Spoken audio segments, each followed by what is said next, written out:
So this is my week 5 response to this week's discussion when we're talking about the externalities of sports venues and how they might be appealing to people of the community that may not be um, particularly large sports fans.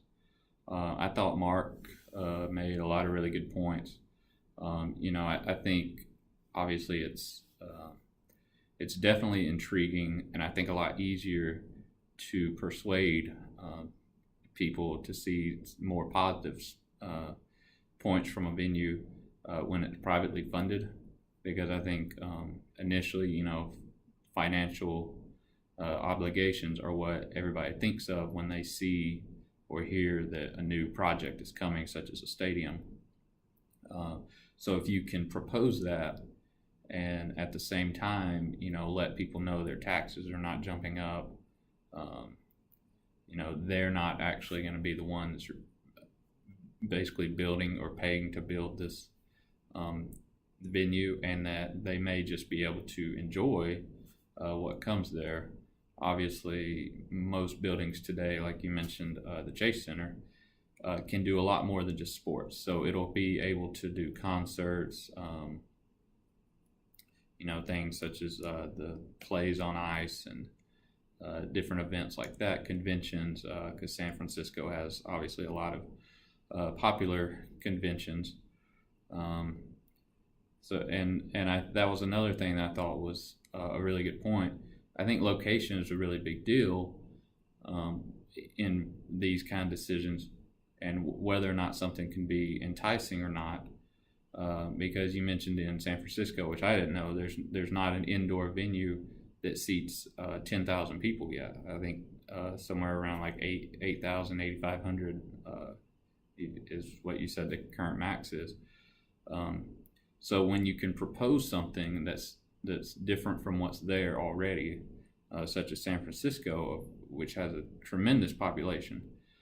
So when you can propose it to bring a venue in that can seat much more than the current biggest can seat, and you're in a location such as San Francisco, where there's obviously a large amount of people who may be interested in these kinds of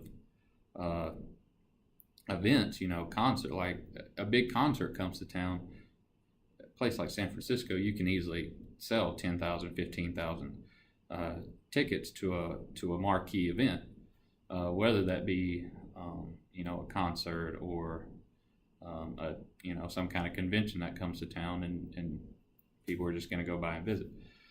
So I think location is another big thing that I hadn't really thought of when you think of how to propose a venue to someone who may not be particularly a sports fan.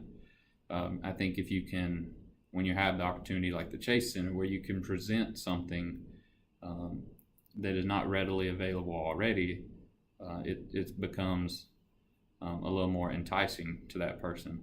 And obviously, if it's privately funded, which again, in the case of the Warriors, tickets are going to be a lot more expensive. On top of the fact that they're one of the best teams, most popular teams already right now. So tickets aren't cheap currently by any means either. But fans will be paying for it, but it won't be, you won't be paying extra in taxes just because you live in the proximity of where a new stadium's going up. You'll mainly pay more for it if you actually use it by going to events that are there. So those I thought you made some really good points there. I thought it was really interesting because that was just something, the entire sort of, I guess, history of the Chase Center coming about and its moves and everything. I thought that was really interesting because I didn't know very much about that. I knew that there were plans to get out of Oracle when possible, but I didn't know the current situation or how plans had changed over time.